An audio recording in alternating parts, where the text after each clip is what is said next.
Tunasema Bwana awabariki na kutupatie na muda kama huu ili tupate kugawanya pia neno lake na katika pia kipindi cha maombezi. Bwana apewe sifa sana. Tumeanza somo letu ambalo tuko tunazungumzia namna ya kushinda kuvunjika moyo. Comment vaincre le découragement. Namna ya kushinda kuvunjika moyo. Unajua kuvunjika moyo ni jambo ambalo kwa maisha kila mwanadamu imewahi kumtokea. Hakuna mtu matasema ya kwamba toka aliamini wala toka anaanza kuishi hayawahi kuwa tante na ile esprit ya kutafuta kumdekuraje. Unaamini na mingi, na nimesema kwa kipindi kilichopita, nimesema ya kwamba découragement ni silaha kubwa ambayo adui anatumia ili kutufanya tusiendelee katika kufanya mapenzi ya Mungu. Na tumegusa katika Hesabu, tumeangalia aina ya watu wawili, kundi mbili. Nikisema watu wawili labda unaona ni deux personnes. Mimi na diviser, mimi nasema kundi aina mbili ya watu ambao waliokwenda kupeleleza na walichaguliwa. Wale watu 12 balikuwa na representer, kila umoja alikuwa na representer tribu moja ya Israeli. Pour que kuwe témoignage ile, walienda kupeleleza. Udhaifu ulitokea ni hii. Tunasema grupe ya wale watu wa moja, kundi ya wale 10 hawakuangalia au hawakujiapuia hata Mungu mkitu moya mtemwanyaje yao. Walijiapuia tu na kuangalia kote negatif ya ile mwingine. Na kuna kundi ya watu wa pili ambao nilipenda tuzungumzie sana kwa leo, ambao walijiapuie kwa Mungu kama vile nilivyosema. Na ningitamani mara moja kuingia hapa na kusema tusome katika Mwanzo sura yake ya 14 nao mstari wake wa kwanza. Mtaniruhusu tufike hadi kwenye mstari wa 4 tusikie Biblia inasema nini pale. Mwanzo 14 mstari wake wa kwanza hadi mstari wa 4. Wale wapelelezi bale wabivunja moyo walipomaliza kuzungumza kwenye nombre 13, tunaingia mara moja mu chapitre 14, reaction ya watu sasa. Na hapo nitakwenda kuzungumzia ya kwamba kuvunjika moyo ni kitu kinaambukiaka sa vile magonjwa ya kuambukia. Naweza kusema hivi, le découragement est contagieux. Tunafatana vizuri? Na ndio maana katika maisha yako epuka sana kuwa mwanturage pia ya watu ambao wamevunjika moyo. Ukijifanyia marafiki watu ambao wamevunjika moyo mbitu ya Mungu na hauna msaada unaweza fanya kwao, labda unaweza kuwa pamoja na wao ili kuwatia moyo, ila fanya angalisho mazungumzo yao isiafekte maisha yako, isiharibishe pia msimamo wako mbele za nani? Za Bwana. Unajua kuna kundi ya watu wamevunjika moyo mambo ya Mungu na wamezoea maisha fulani. Ndio mimi nasema wanafanyaka de confession yenye haiko confession mais ni confession evangelisation. Bwana, jana tena nililewa. Mbona hivi ya Mungu hivi basi tulijitoa tuliona nini? Ndio maana ndakuwa nakunya tu kidogo basi mimi si déranger mtu. Unasema vraiment ulishakuwa vile. Mena wewe hakuna kitu unafanya kwa ule mtu umuongezee lolote. Unabakia muda mingi, fanya attention fasi kwenye unaekala sana maisha yako. Panaweza kuaffecter vie yako. Environnement yenye unaevoluer kama Mkristo. Ndio maana Biblia inasema jitengeni na wao. Ukiangalia Zaburi 1, heri mtu yule asiye kwenda katika baraza wenye mzaha, bali neno la Bwana ndio furaha yake, na litafakari usiku na mchana. na hiko kulitafakari tu na na agir fidèlement kufuatana na ile maneno alitafakari. Sasa kuna tofauti. Sasa kuna watu ambao wamejifanyia watu uko na grupu ya makretini walisharibikia mkanisa, balivunjikaga moyo zamani mu vya Mungu. Hawezi kukuankuraje mu maombi, hawezi kukuankuraje mu kujitoa kwa Mungu, hawezi kukuankuraje kutolea Mungu. Kila kitu ya kimungu kwao ilishakuwa zoezi. Na ukijifanyia wale watu warafiki, hakuna kitu watakwambia isipokuwa kuvunja moyo. Unakia moto moto, na sisi tulikuwa moto moto. Hivi ndio banaanzaka. Uko nasikia la kwambia hivi ndio wote banaanzaka. Sasa tulianza. Acha wewe. Uliza wewe story yetu. Mesa mulianza sasa, leo mko nafanya nini? Attention na watu wenye weko na langaje ya kusema sasa tungali moto. Ule mtu ashakwambia vile, fanya attention, usimkamate kama mshauri mambo ya kiroho. Peti unakuwa moto moto. Ndio nilikuwa nasikia wakati wao wanasema aseme ya show amali zake film. Materme mmoja bafuta bangi watu wanaingiza munini? Mu mambo ya Mungu. Sasa niko nasema ya kwamba hii kuvunja moyo inakuwa inaambukia. Angalia vile liambukia taifa la Mungu. Aseme mkutano wote wakapaza sauti zao wakalia. Watu wakatoka machozi usiku ule. Ni apres nini? Ili usikie hii. Ni apres declaration ya wale wapelelezi 10 benye banawaambia ile nchi na meza watu wale. Amen. Ile nchi ndio kule nchi kuko bajea. Shepeke tulijiona mapanzi mbele yao. Ata boy bali tuona vile. Baka parler, baka elever, ba adversaire. Unajua nilisema fanya attention na kusanyiko ambao utaingia ndani wanakufundisha sana ukuu ya shetani. Utafika niveau unaanza ona shetani sasa vile ndio maliomba Mungu. Walifuata vizuri. Attention na mafundisho yotekana ndani tuliko na kuonesha maexploit ya diable, vile diable iko matata. Kusanyiko kama ile wakati mwingine utazikuta ibada hizo asifanyike tena kwa ajili ya kutukuza Kristo. Inatosha imani ndani ya watu na kuona ukuu ya Mungu. Unajua wakikuparle sana juu ya nguvu ya shetani, shetani ataterrorize maisha yako. Sio unanifuata mzuri.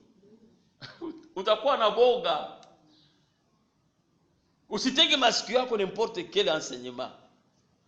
Nafurahia sana watu wafundishwe juu ya uwezo ya Mungu. Bafundishwe vile Mungu anafanyaka. Mungu anaweza yote. Yeye ndiye aliumba vitu yote. Hakuna mwenye na mamlaka juu yake. Hatuwezi kuinyore kama shetani iko. Me haiko shetani ndio tutafanya kilte. Ibada mzima tuko tunansenia watu shetani. Amen. Kila siku akikuta watu kanisani tunamwambia mapepo na uchawi. Hakuna vingine. Inakuwa specialite ya mapepo. Hapana. Unajua hii habari hapa, tusikie wanasema nini hapa? Sasa wanamaliza kusema kusanyiko yote. Ndio Biblia inasema wakapaza sauti zao wakalia. Watu wakatoka machozi usiku ule. Kisha wana wa Israeli wote wakamnungunikia Musa na Haruni. Mkutano wote wakawaambia, ingekuwa heri kama tungalikufa katika nchi ya Misri. Unaambia watu wenye waliona mkono ya Mungu. Usidhani ase watu wanavunjika moyo tu ni watu wenye waona Mungu. Basi kudanganye. Ukipatia tu shetani masikio anaweza kuvunja moyo hata kama ulishatingiza milime kanyanguke kaenda angukia mulaki. Mais ukimpa tu ndio bala Biblia inasema usimpe shetani nafasi, ne donne pas l'accès au diable. Aba watu ndio wenye waliimba sasa na traverser mer rouge. Bana louer wanasema nani Miriam anaendisha nyimbo, watu wote wanasema huko Mungu. Basi wewe peke wazi watu mko napita mumai. Mai na pasuka mu barabara. Hamu yaliona mshasikia vile depuis dunia na kwaka. Munatembea ndani. Kisha munatraverser hayo, Mungu anaangamiza wanajeshi wote, Farao na jeshi lake. Kisha a quelques mètres, kilomètres tuseme, munakutanana na obstacle nyingine. Nataka kuambia hivi, obstacle ya saa hii usione, me ujenge imani yako kwa ule ushindi uliopata jana. Bwana asifiwe. Amen. Si kama hivyo vile hautaendelea mbele na Mungu. Bale watu wanasababu kama wengi waliona Mungu, walitraverse mer rouge kwa uwezo wa Mungu. Mejia hii maneno ya hao watu wa kuvunja moyo, watu wanasema wanalia usiku mzima. Unaya kulia mingi haiko ase kulia. Kulia ya mingi ni ya kukosa imani. Kulia ya mingi haiko ase, kuna watu wanalia ya kupenda Mungu, ya adoration, ya mingi ni ya machozi mingi, ni ya kuvunjika moyo. Na Mungu hasikilie watu juba nalia, hasikilie watu huruma juba nalia. Kitu yenye Mungu inagusaga Mungu haiko machozi, ni imani. Bwana asifiwe. Mungu haguswage na machozi. Amen. Watu wanasahau, wanaambia bakanungunikia Musa na Haruni. Basi walikuwa na confondre kujua kazi ya Mungu na kazi. Una mara mingi wanadamu wanapofika kwa kipindi cha kuchanganyikiwa na kuvunjika moyo, wanakuwa na confondre Mungu na wafanyakazi wake. Ndio. Aba hiyo difference Mungu na ouvrier yake. Basi Mungu tunja na kudecevoir Mungu kwa kwanza baba Moise aba decevoir. Mais hii ni attitude tu ya watu wote wenye biko décourager, hawaonake tena Mungu na makuu ya Mungu, wanaona watu. Mais kama mtu anakudecevoir, Mungu acha kudecevoir. Mtu akikudecevoir, achana na yeye. Fatana na Mungu. Kama mtu anakuingiza mtu ya werewere, unaona hivi kabisa, bisikuvunje moyo. Usifanye mtu anakukosa. Basi mtu kama alikutabiria bongo, Mungu ndio anakutabiria bongo. Ulikutana na bandi, haiko Mungu. Aiangaje Mungu. Kwanza anakufasi Mungu iko strict, anasema unaya mapigo ya nabii wa uongo, na bali wenye banendo na manabii wa uongo iko moya. Biblia inasema vile. Sasa ndio maana usikimbia kuconsulter n'importe qui. Kuna watu sasa Mungu anaanza mapigo na unakuwa sanctionné par ujinga hapo tu, ulijitupa mikono ya baba aventurier. Leo kila mtu akitafanya kitu anaangaje Mungu. Mungu amenionyesha malaika biko anatembea mkutano.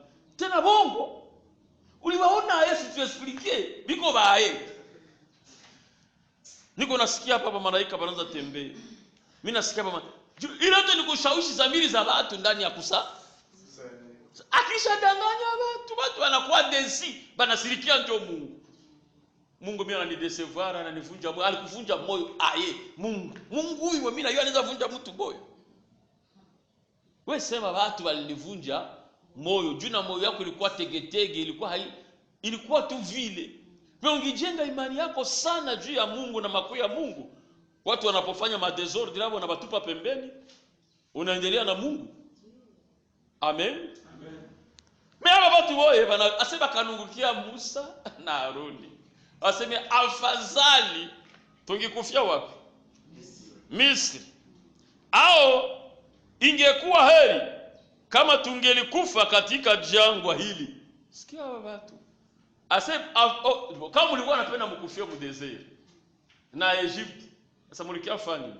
Pili, kama ni prefere kukufia mu desert, sio mkufia basi hata mwa ile nchi mlienda peleleza juu kupata bazika.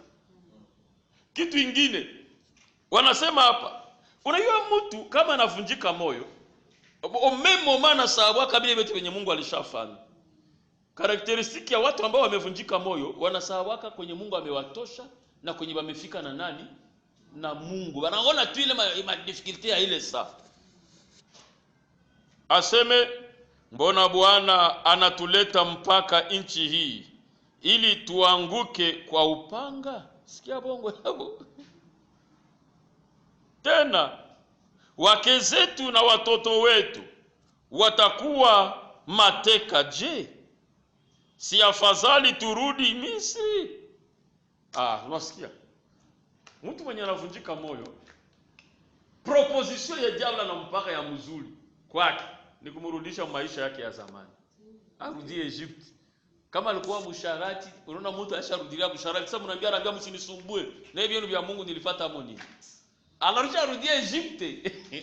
Wakati vile yeye kama alivunjika moyo, amerudi Misri. Na kama umevunjika moyo na ukarudi Misri, kuna tumaini ya kuambia kama ukitubu Mungu angana anaweza kusamehe. Bado kuna tumaini. Amen.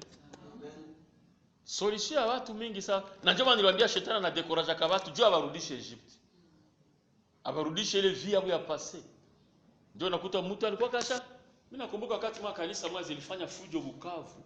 sana, bakapigana sana, bikenda kwa maparke na wapi. Ndio maana mfanye attention na vituko tunafanya. Bapeti wengine bakarudilia bangi. Umwe alianza vuta bangi safu. Sasa mnamuuliza sio unavuta bangi, sasa basi wapasteri wanapigana mangumi njoo mimi ndakuwa wapi? Mimi niona ngo mwe mubangi yangu nilikuwa nivuta niko serious, sichokozee watu. Na najikirie motifu wa pasteri balipiga. Basi bapasteri ni balikufia msalabani. Ndio bapasteri banapasha sikatale, banapasha kwa utemwenyaji ya mzuri kwetu, ushuhuda, mfano mzuri, lakini kama Yesu hayakudecevoir, usivunjike moyo bana Yesu. Siku Yesu anakudecevoir unakia anambia mimi Yesu ananidecevoir mimi ndaelewa. Mimi haitatokeaka. Jina la Bwana libarikiwe. Bwana asifiwe. Amen. Aseme wakasema kitu kingine. Aseme ndipo Musa na Haruni wakaanguka kifudifudi mbele ya mkutano wa kusanyiko la wana wa Israeli. Na kuziaba kitu moja kusema ya kwamba découragement inaprovoke kitu kingine inaitwa mirmir, manunguniko. Mtu mwenye amevunjika moyo pia anakuaga na manunguniko, njoo hii balianza kunungunika. Afadhali tungikufia wapi? Mu desert au turudie tungikufia Misri. Découragement inaleta ile manunguniko njoo nimesema. Na inafanya roho, inaumba roho ya kushindwa ndani ya maisha ya mtu. Donc on a déclaré de fait ya kuepeke. Amen. Njoo nasikia ne vaut-il mieux, ne vaut-il pas mieux pour nous de retourner en Égypte? Donc unaitika de fait mambo yako. Katika Ukristo tunaweza sema unaitika de fait mu Ukristo. Unajisema wewe peke shetani anakuambia wao kuombiwa wao kwa Mkristo. Hivi hautaliweza. Atoji kazi hai, hautaweza msharati. Hautashinda bulevi. Wewe uabiache tu. Naona sasa lakini kweli wa. Basi ndeza siweze. Niko najikaza 2 jours, mitela kinaanguka mwabi. Unajikazaka njoo wewe, hauyachaga Mungu afanye kazi. Sasa ile esprit inakupatia inasema mbo unaitika defete wewe pekee unasema mimi natupa maga, mimi naishuwe. Amen. Wako wengi ambao tulianza nao safari ya Ukristo, safari ya kutembea na Mungu, juu ya madifikulte na juu ya kuvunjika moyo. Kisha manunguniko. Ukiona maisha ya Mkristo nalo manunguniko mingi sana. Langaje yote ni manunguniko. Na kuna wengine watu wanazanyaka watu liko maomba kumbe watu liko na nunguniko. Il faut que différencier prière na lamentation. Amen. Mungu mbona sema uache watu yako mie baba? Mbona ulishaniacha? Wewe uzao wapi zambe uzao wapi? Esikoneza uzao wapi? Maana una imani keko na wewe. Maana uko naomba na wewe kama mko naye. Kuna malangaje ingine unasikia kama hii ni manunguniko hii. Hii haiko maombi, ni manungu. Mbona Mungu mimi ulishaniacha? Unanifanya kwa kichekesho? Mungu. Tutajiuliza sasa mimi niliamini nini? Ile ni prière. Ile ni prière ni lamentation. Amen. Bon, nadhani il faut kufundisha watu namna ya kuomba mkanisa. Basi watu wengi wanapoteza wakati, iko 3 heures anapiga magoti. Mema ile 3 heures hayaomba. Manu hii découragement inatutenga mbali na Mungu. Inatueloigner na Mungu na kutufanya kupoteza imani katika ahadi za Mungu. Tunasema mzuri. Mtu akisha kuwa anavunjika moyo, kuvunjika moyo itakusukuma uende mbali na Mungu. Unaanza kukuta na vitu ya kimungu haiko priorite kwako tena. Sisi tulishavunjika moyo. Acha wenye bangali na courage baendelee mwa hivi hapo meshe tunapoyaka tu, tunabaasister tuko tu ba spectateur. Un chrétien spectateur. Wakati mwa nilivunjika moyo,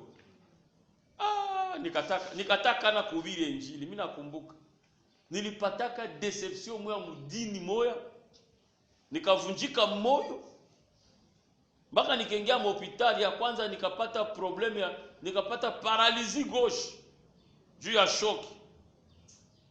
Haingekuwa Mungu ningepasha pata folie bana nibeba ku santé mentale. Kisha nikakamata decision ya kuacha kuhubiri. Mimi niliamini kwamba na mpaka sasa ndio mimi naamini kwamba kazi ya Mungu haiko buchuruzi. Kanisa haiwezi kuwa propriete ya mtu, haiwezi kuwa business ya mtu. Kuna watu wengi walishindwa, walichoka na wizi ya kuiba na silaha. Bakakamata Biblia ndio wakaigeuza Kalashnikov yao. Sasa wanaitumia kuwaiba watu sasa. Na vyote vinavyofanyika viko anaviplanifie juu ya yeye ndio ajiretrouver. Nikakutana na vitu sawa vile nikavunjika moyo. Nikasema vya kuhubiri mimi naviacha, mimi narudilia maafere yangu. Ninakumbuka ile wakati singekuwa na pesa ningekufa. Ile wakati hospitali yenye ilikuwa mzuri Bukavu ilikuwa Bioglodi, ndio ilikuwa na laboratoire ya mzuri. Na nani nikaingia pale bakanitunza. Sasa nilitoka hospitali nikajidecide nitafute dini mwenye hawataniiwata kama mimi nakuwa mhubiri. Manake fasi kwenye hata nisema hata siku moja nifungula hata ibada kwa maombi. Sitaki vitu ya kuserviri, vitu ya kuhubiri ya nini, mimi naona ni avantiro. Mweni nibakie tu fidèle. Unasikia ile maposition yote ni ya kuvunjika moyo. Jo haiko Mungu ndiye alikwambia vile. Wewe sio unakuwa découragé, unasema niende kwa kubande reserve. Hakuna vya kuserviri. Na nikiingia mkanisa sitakuwa nasalimia watu wasinijue basi nizoee. Kuingia tu sasa tukilite na tazama Bwana apewe sifa, ulishakimbia na ulishajendea. Watu kibiko una découragement kama unaona mtu uko nekala mkanisa mbele anajogesha kwa kiti ya mwisho pembeni ya mlango. Yeye anataka kimbia. Na hawaambie nini? Shetani tu alishamubana. Nikaanza ingia mkanisa fulani moya pale Nguba. Nikajifuchikia mjumu ulikuwa watu mingi. Na wakati niko naomba Mungu, njoo mimi naenda, mimi nasema nikamate retraite. Niingie ku Cap Nguba. Pale comme 96, non début 97. Mimi nasema ni faire retraite niombe Mungu. Wakati niliingia maombi mule ya 3 jours, ndio wakati Mungu aliparle na mie, akanionyesha hali ya kanisa. Na ndio wakati aliniambia juu ya centre de formation chrétienne.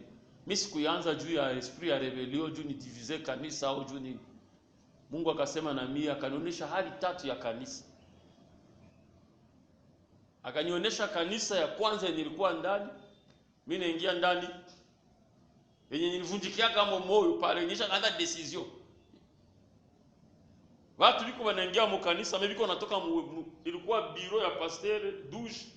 Watu wote biko natoka mule mu douche biko saba na loana na biko etufe. Me bana yale ni mu kanisa. Sasa mimi naingia mu kanisa. Plus de 90% ya watu wanaanguka na mapepo. Mimi nabaombea. Natoka. Mimi naingia mu deuxième église entre guillemets. Hapana église corps du Christ. Mimi naona mwele kanisa. Pepo ziliangusha watu siaonaka. Nianze ombea watu mule, mimi nakuta kanisa mzime watu wanafunga. Bakaniambia hii communauté inaitwa Texas. Mimi nasema communauté Texas. Nikaingia fasi ya 3. Pasteur kona freshe watu wanalia. Mevote nao wanayala mapepo. Sikuelewa jana nilikuwa naona tu. Shaba kaniambia hawa wanaitwa Église de Réveil. Balisema wanakia kuonya ile communauté Texas, mebalisha haribika kushinda wale wenye walikia kuonya. Nikasema mwenye nilikuwa naye nikamwambia manake nirudie kule kwa nilianzia juu kwa mwenye niliona watu liko etufe na wanaloana. Wakaniambia hapana. Mimi nakutuma ufungue watu wangu kwa neno. Kanisa inahitaji njoo neno. Njoo ufungulivu mkubwa. Na njoo wakaniambia utafanya centre de formation chrétienne. Njoo kwenye nilipataka ile jina nikashtuka. Nikaandika. Amen. Sasa nikajiuliza, mwa hii situation mimi najidecide kuacha hivi ya kusaidia kuhubiri. Sasa hivi inatoka vitendo. Amen. Découragement hauko wa kwanza. Sio wote tulipitia kama. Kitu cha kufanya uishinde ni kukubali na kukumbuka kama mwenye alinitaka haiko mtu. Mwenye alinitaka ni Mungu. Mwenye aliniokoa kumsalaba haiko Pasteur Desire, haiko Maroi, haiko Chifundera, haiko Uwendwa au Kambale wala Nkuru Nzinza wala siwe nani, wale wote bonayu. Meni nani? Ni Yesu Kristo. Nasema découragement inatuelwanye na Mungu na inatufanya tupoteze, tutoshe imani katika zile ahadi za nani? Za Mungu. Unajua hata Abrahamu. Sasa Mungu anamchoma. Abrahamu alifika niveau moja. Ndio anafanya attention usirizi imani tu kwa Abrahamu. Pia kuna wakati Abrahamu alimetre en doute juu ya Sara, promesse za Mungu kwa maisha yake. Na watu wengi wanairizi ile partie na ya faiblesse ya Abrahamu. Mungu anatokea Abrahamu anamwambia Abrahamu utazala mtoto. Abrahamu anaambia Mungu, unichungie Ismaili ndio niko naona. Unafuata mzuri. Manake Mungu anafika pale Abrahamu ashakuwa deku. Anaambia garde Ismaili. Mungu anaambia a propos d'Ismaili mimi nakujibii. Mimi haiko Ismaili ndio niko nasema. Mtoto atatoka mtumbu ya Sara, mtoto wa ahadi. Unaona wakati ya découragement tunajitafutiaka mapiste za solution zetu tunacreate peke. Hatukuwake na temps ya kungoja promesse za Mungu za kweli zijirealize. Ndio hata Mungu akikuparlea na wewe unaweza sema mimi nishachoka na basi leo ndio ulianza niambia mavitu yako. Mimi nanichokesha. Angalia kwa fasi nyingine. Amen. Amen.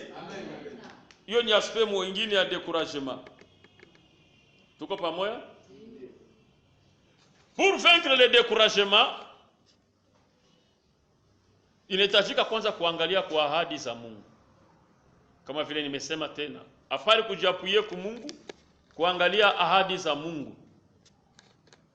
Na kuangalia ushindi aliyoupata Yesu msalabani juu ya shetani. Na usijiache kuwa influencer na watu ambao wako na maneno ya kuvunja moyo, de propos négatifs. Parce que wanayala habaseme tena mzuri leo juu ya kanisa, habaseme mzuri juu ya watu ya Mungu. Makanisa otesha kwa bavantile, lisha kwa uchuruzi. Makioski. Wewe usiangaike na ile mapropos, ukiingia ile mapropos ni za kufanya upende uache Mungu. Ikikuingia mwena we, ndio watu wote hata bafanye kanisa kwa uchuruzi. Mimi nasema mimi najua kama kanisa haiko uchuruzi. Na mimi najua Mungu atanisaidia nifanye vitu ya Mungu bila kama watu wote bakiashue banashindwa. Wewe wa kwanza utasema mimi ndafanya contraire na vile vile watu wote liko banafanya.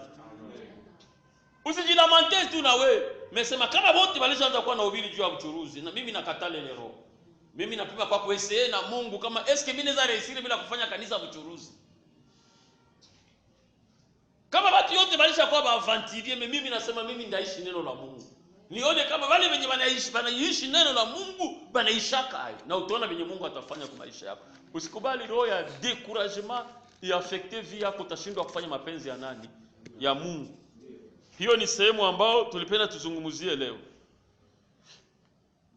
Na tutagusia,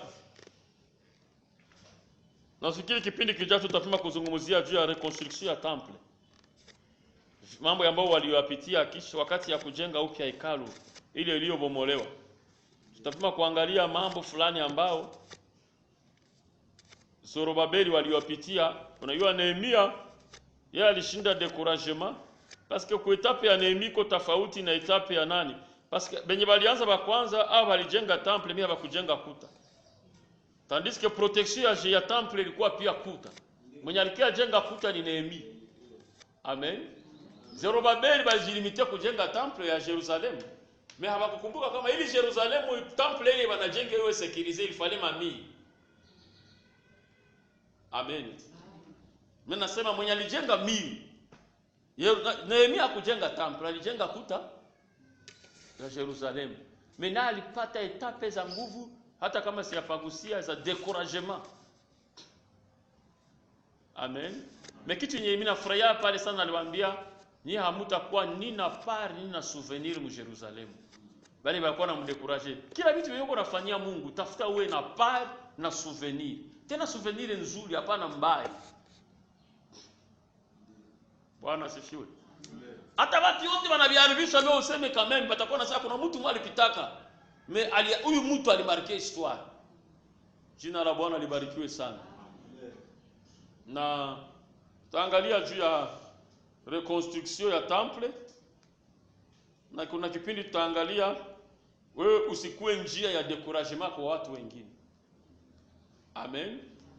Tutashukuru Mungu ambaye ametuwezesha kusikia neno lake. Najua neno hili linakuwa msaada kwa maisha yetu sote, kwetu binafsi na kwako unayefuata neno hili.